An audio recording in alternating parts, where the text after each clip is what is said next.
Hey there, this is going to be a presumably pretty quick video.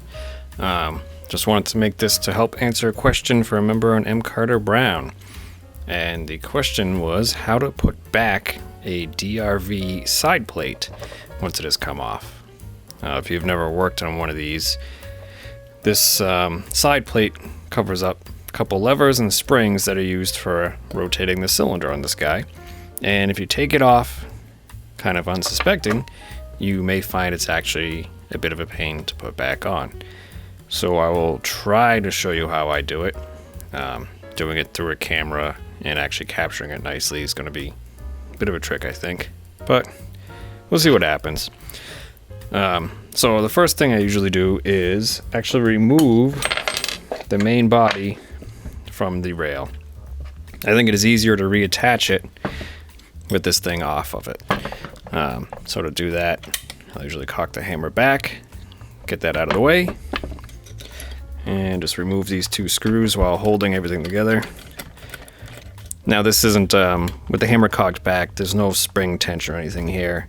There is just an O-ring between the rail and the main body,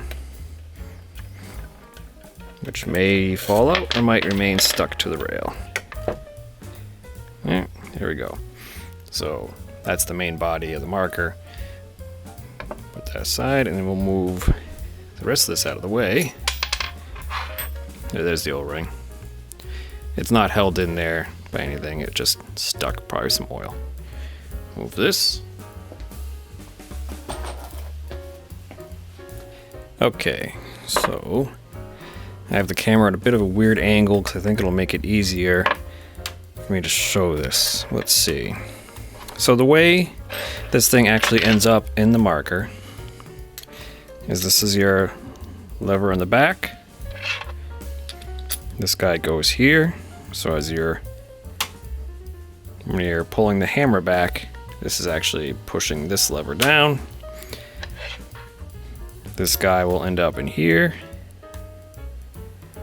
And pull the lever, that pushes out, grabs the cylinder and pulls it down. And you have the two springs. Longer spring goes under here, shorter spring goes here. Now when you're reassembling it, and I'm going to try and not lose pieces.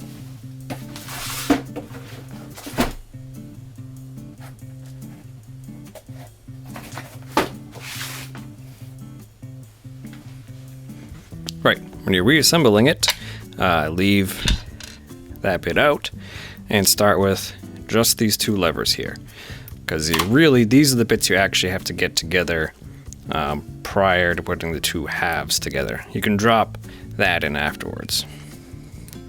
And your spring might look different. Mine, I think it's just like a clicky pen spring that's been cut. And what I'm going to do is put the cut end, so you see, I'll try and get this good on the camera here.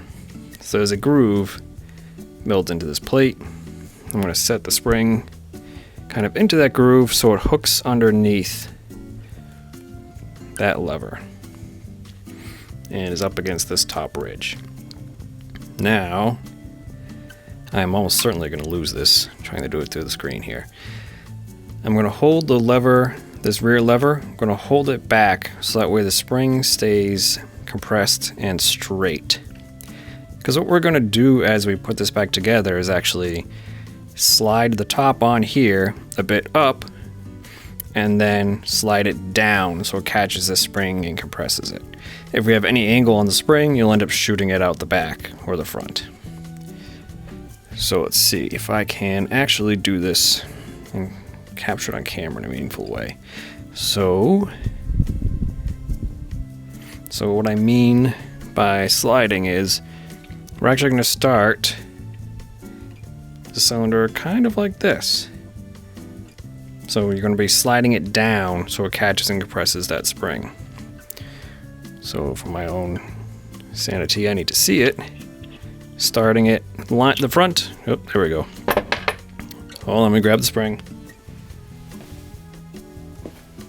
The front of the cylinder. I got a dusty spring.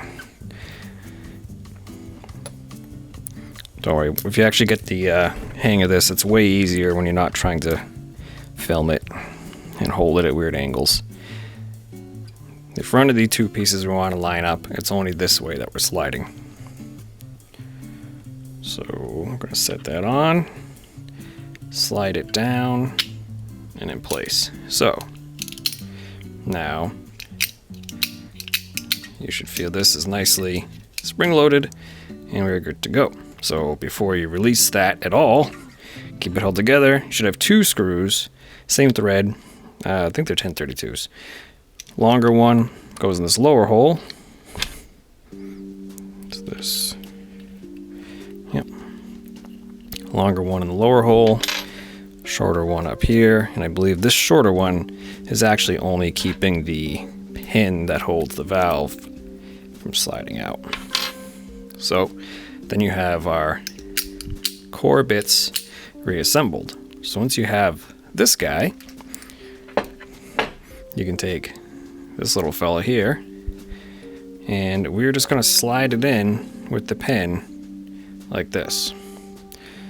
So again, if you're not trying to show it on camera, it's easier because that has a track in the body. Yeah, how do I want to make it so you can actually see what I'm doing? I'll show you this. So pin is in. Yeah, this works. Pin is in, slide it like that, and you want to make sure the hook is facing out the front here, so you should end up with this, and when you pull the lever, you'll see that come out.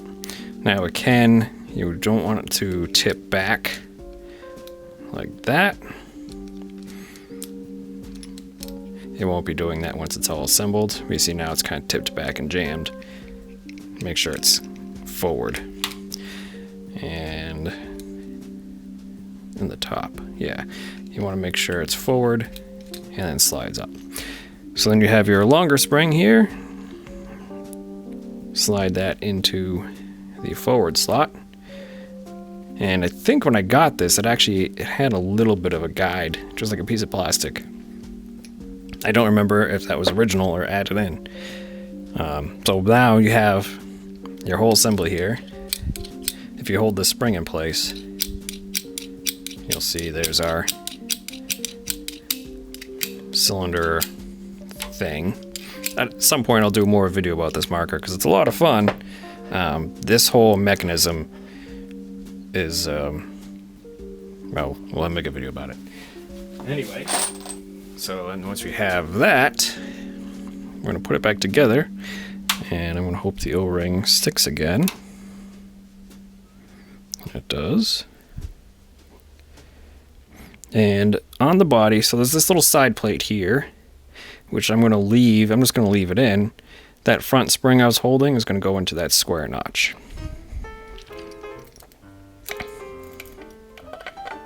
Like that. Now I will have to, I'll show you in a moment. Just going to drop the screws back in, snug them up. Hopefully I'm getting this okay, because I'm looking from the side so I can see what the heck I'm doing.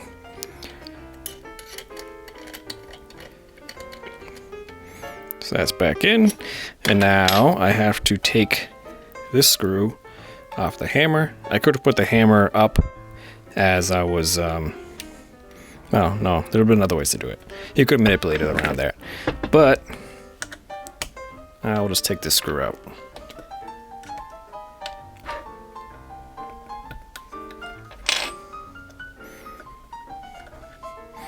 So that screw out, raise the hammer.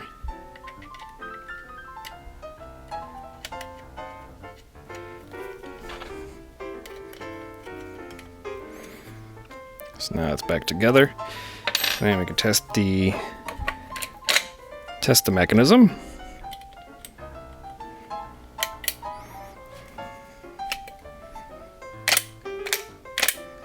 There we go. It's working as good as it ever did. So, hopefully that'll help some people. I've seen this actually come up a couple times. Because, you know, it's, of the whole marker, this is a pretty obvious thing to pull apart if you want to fiddle with it. And once you do, you may find you're in a bit of a pickle putting it back together. So, that is all for now. I will talk to you later.